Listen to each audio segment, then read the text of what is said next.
ओम शांति। प्यारे भाइयों बहनों, 1969 की अव्यक्त मुरली से आज 45वां 45 पार्ट। मुरली का हेडिंग है पूरे कोर्स का सार, कथनी करनी एक करो। किस रूप में मुलाकात कर रहे हो?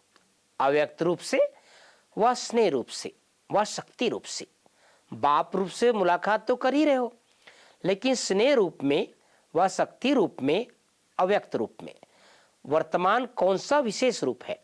सारे दिन में इन तीनों रूपों में से ज्यादा कौन सा रूप रहता है? इन तीनों में से श्रेष्ठ कौन सा है? हर एक ने अपना समाचार सुनाया। अब सिर्फ प्रश्न पूछते हैं, फिर स्पष्ट करेंगे। सभी ने जो एक्स्ट्रा ट्रेनिंग का कोर्स किया है, इसमें सबसे पावरफुल पॉइंट कौन सी ली है, जो पॉइंट विघ्नों को 1 सेकंड में खत्म कर दे? हर एक ने भिन्न भिन्न पॉइंट तो सुनाई। अब जिन्होंने भी पॉइंट सुनाई, वो फिर भी अपना अनुभव लिख भेजे कि इस पॉइंट को यूज करने से कितने समय में विघ्न दूर हुआ।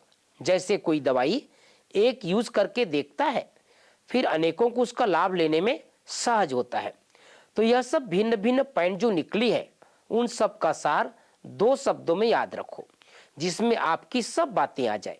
यह जो आप कोर्स किया है, उसका मुख्य सार 2 अक्षरों में याद रखना। जो कहते हैं वो करना है। कहते हैं ब्रह्मा कुमारी है, हम बाप दादा के बच्चे आज्ञाकारी हैं, मददगार हैं। जो भी बातें कहते हो वो प्रैक्टिकल करना है। कहना अर्थात करना।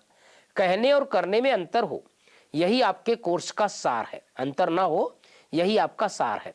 कहते हो आप कई वर्षों से हो, विकार बुरी चीज है, औरों को सुनाते भी हो, लेकिन खुद अगर घर गृहस्थी में न्यारे होकर नहीं चलते तो अपना ही कहना और करना बदल जाता है। इसलिए आज से यह बात याद रखो, जो कहेंगे सो करेंगे। जो भी सोचते हो अथवा दुनिया को भी जो कहते हो, वो करके दिखाना है। सिर्फ कहना नहीं है, करना है। अब सर्विस जो रही है वो कहने से नहीं होगी, अपनी करनी से होगी। कथनी, करनी और रहनी कहते हैं ना, तो कथनी, करनी और रहनी तीनों ही एक हो, तब कर्मातीत अवस्था में जल्दी से जल्दी पहुंच सकेंगे। हर समय चेक करो, जो कहती हूं वो करती हूं। कहते हो हम सर्वशक्तिमान की संतान हैं, और करते क्या हो?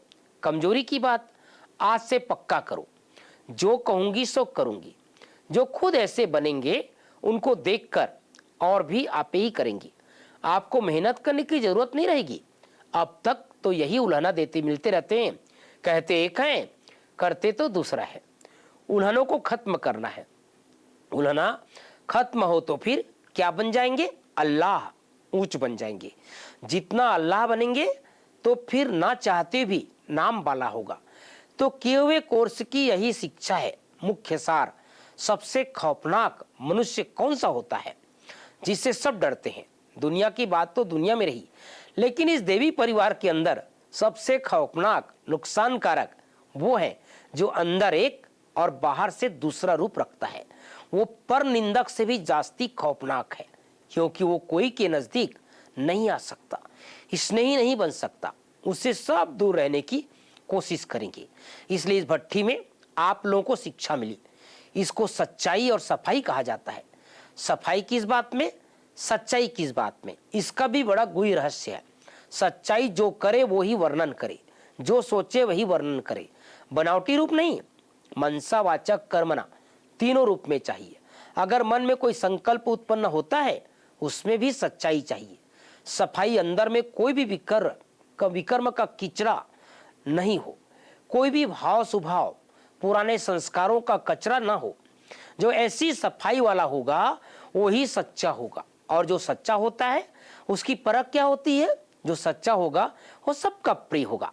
उसमें भी सबसे पहले तो वह प्रभु प्रिय होगा। सच्चे पर साहेब राजी होता है, तो पहले प्रभु प्रिय होगा, फिर देवी परिवार का प्रिय होगा।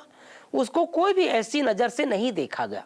उसकी नजर वाणी में, उनके कर्म में ऐसी परिपक्वता होगी जो कभी भी ना खुद डगमग होगा, न ही दूसरों को करेगा। जो सच्चा होगा वह प्रिय होगा। कई समझते हैं हम तो सच्चे हैं, लेकिन मुझे समझा नहीं जाता है। सच्चा हीरा कभी छिप थोड़ी सकता है। इसलिए समझना कि मैं ऐसा हूं परंतु मुझे ऐसा समझा नहीं जाता, यह भी सच्चाई नहीं है।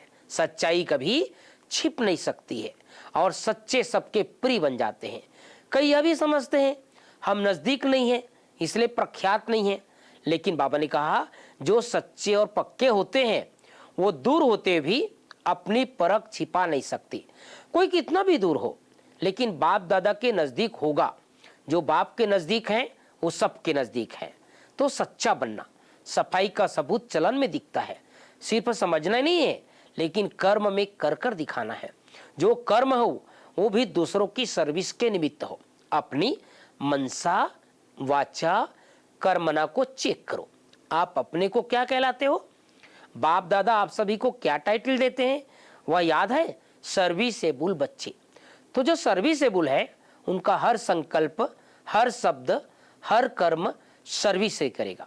भाषण करना, किसी को समझाना सिर्फ यही सर्विस नहीं है, परंतु सर्विसेबल है वो हर सेकंड सर्विस ही करते रहते हैं। तो अपने को देखना है हमारी हर सेकंड सर्विसेबल चलन होती है, वह कहाँ डिसर्विस वाली चलन तो नहीं है। जब नाम सर्विसेबल है तो कर्म भी ऐसा होना चाहिए। इसलिए जो कहना है वो करना है। यह याद रखने पुरुषार्थ में सहज सफलता पाएंगे। कई बहुत खुश होते हैं हमने इतने जिज्ञासु बनाए, इतने लोगों को समझाया, इतना भाषण किए, बहुत सर्विस की, लेकिन वो भी हद की सर्विस है। अब तो बेहद की सर्विस करनी है। मनसा वाचा कर्मना तीनों रूप से बेहद की सर्विस हो उसको कहा जाता है सर्विसेबल। अब अपने को देखो हम सर्विसेबल बने हैं। ऐसा सर्विसेबल फिर स्नेही भी बहुत होगा। अब ऐसा सभी ने ठप्पा लगाया है, वह कोई साहस अभी रख रहे हैं। अब करना है, जब करना ही है तो गया ठप्पा लग ही गया। अपने में शक क्यों रखते हो? ना मालूम परीक्षा में पास हो या फेल हो, होशियार स्टूडेंट सदैव निश्चय से कहते हैं हम तो नंबर 1 आएंगे। अगर पहले से अपने में संशय रखेंगे तो संशय की रिजल्ट क्या होती है? फिर विजयी बन न सके। अगर जरा भी संशय रखा तो विजयी नहीं बनेंगे। जब तक निश्चय नहीं है, आप लोगों ने शुरू से ही दांव लगाया है कि वर्षा लेकर ही छोड़ेंगे, या सोचा था देखेंगे, दांव लगाया गया, बन ही गए। जब अपने को निश्चय बुद्धि कहते हो, कोई भी बात में, ना बाप में, ना बाप की नॉलेज में, ना बाप के परिवार में संशय व विकल्प उठना चाहिए।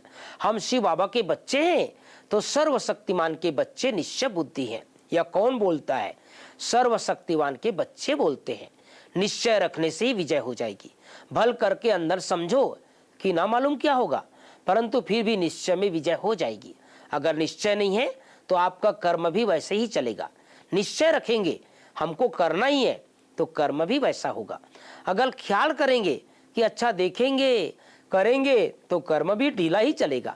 कभी भी अपने मन में कमजोरी की, संशय की फीलिंग नहीं आनी चाहिए। कमजोरी के संकल्प ही संशय है। अब कहाँ तक के पुराने संस्कार और संकल्प रहेंगे? पुराने संस्कार भी नहीं, संस्कार तो मोटी चीज है, लेकिन पुराने संकल्प खत्म होने चाहिए। तब कहेंगे भट्ठी से पककर निकल रहे हैं। भट्ठी का अर्थ क्या है? भट्ठी में सारा जलकर खत्म हो जाते हैं, रूप बदल जाता है। कोई भी चीज भट्ठी में डालेंगे तो उनका रूप, गुण आदि सब बदल जाएगा। आप भी भट्ठी करते हैं तो रूप गुण बदलना चाहिए। ईंट जब पकती है तो पहले मिट्टी होती है, फिर पकने से उनका रूप गुण बदल जाता है और कर्तव्य भी बदल जाता है। इसी रीति अपना रूप, गुण और कर्तव्य तीनों ही बदलते जाना है। यह है भट्ठी का रिजल्ट। अब बताओ बदल लिया है या बदलेंगे? आपके उमंगों के साथ बाप दादा की भी मदद है। जितना आप अपने में निश्चय रखेंगे उतना बाप दादा भी अवश्य मददगार बनते हैं। स्नेही को अवश्य सहयोग मिलता है। किससे भी सहयोग लेना है, स्नेही बनना है।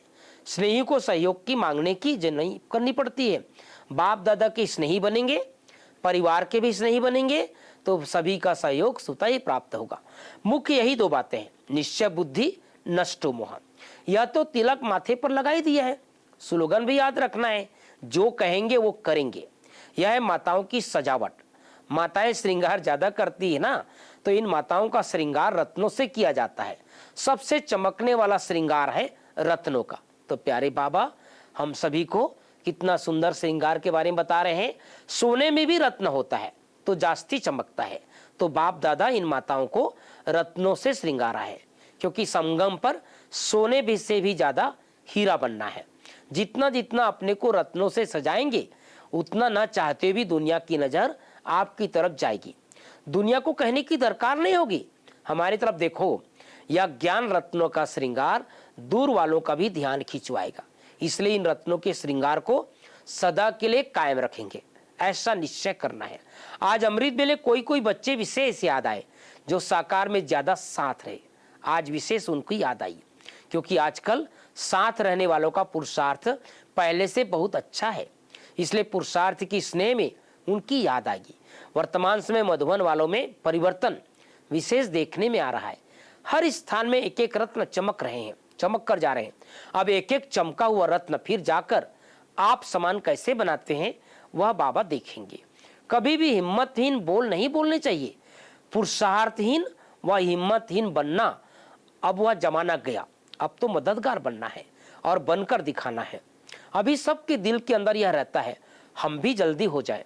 आगे तो कहते थे संगम युग में जितना जास्ती रहे उतना जास्ती अच्छा, क्योंकि साकार के साथ में ही संगम के सुहेज थे। अभी तो चाहते हैं जहां अपना रहबर वहीं हम राही भी चले। तुम लोगों की चलन वाणी से ज्यादा सर्विस करेगी, डबल सर्विस में सफलता होगी, तभी डबल ताज मिलेगा। बोलो सिंगल ताजधारी बनना है या डबल, या बने हुए हैं? शक्ति रूप बनने का साधन क्या है? शक्ति रूप तभी बन सकेंगे जबकि अव्यक्त स्थिति होगी। अव्यक्त स्थिति में रहकर भल व्यक्त में आते भी हैं तो सिर्फ सर्विस सर्विस समाप्त हुई फिर अव्यक्त स्थिति में रहना, ऐसा अभ्यास रखना है। जो बलि चढ़ता है उसको रिटर्न में क्या मिलता है?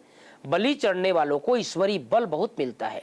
जो संपूर्ण सुहाग होता है वही सदा सुहागिन बनते हैं, उनका सुहाग खत्म नहीं होता। जो सदा सुहागिन होते हैं उनकी अविनाशी बिंदी सदैव होती है। आत्म स्थिति में स्थित रहने की बिंदी सदा सुहागिन को हर समय मस्तक में याद रहती है। सदा सुहागिन की और कौन सी निशानी है? एक तो बिंदी और दूसरा कंगन, वो है संगम रूपी कंगन। दोनों कभी भी नहीं उतारेंगे। संगम के कंगन उतार देने से सुहाग खत्म हो जाता है। अभी विशेष कमाल की सर्विस करनी है। अपने संग से सबको ऐसा रंग लगाओ जो कभी उतर नहीं सके। म्यूजियम में तो सिर्फ संदेश देकर लेकर चले जाते हैं, लेकिन अब ध्यान रखना है कि हमारे संग का रंग इतना तो अविनाशी रहे कि कभी वो उतर नहीं सके। अभी जम देकर आगे जाना है। पहले था सिर्फ चलने का समय, फिर आया दौड़ने का समय, अभी है जंप का समय। अगर दौड़कर पहुंचने की कोशिश करेंगे तो टू लेट हो जाएंगे। जंप देने में तो समय नहीं लगता। एक रस अवस्था में रहने के लिए एक ही शुद्ध संकल्प रखना है। वो कौन सा है? एक तो स्नेही बनना, दूसरा सर्विसेबल। बस इनके बिना कोई संकल्प नहीं। सर्विसेबल को सर्विस का ही संकल्प चलेगा। भट्टी का जो लक्ष्य है कि खुद बदलकर औरों को बदलना है, यह लक्ष्य सदैव याद रखना है। निश्चय की छाप है। आप पर कौन सा छाप लगा है? निश्चय बुद्धि, नष्टो मोह, सर्विसेबल। यह त्रिमूर्ति छाप की निशानी लगी हुई है। यह अपनी निशानी कायम रखनी है। आप समान औरों को अपने से भी ऊंच बनाना है, कम नहीं। हमसे ऊंचा कोई बने, हमसे ऊंचा कोई बने, यह भी तो अपनी ऊंचाई है ना। तो प्यारे बाबा ने हम सबको सुंदर शिक्षा दी है। खुद भी ऊंचा जाना है, अपने साथ वालों को भी ऊंचा ले जाना है। ओम शांति, ओम शांति।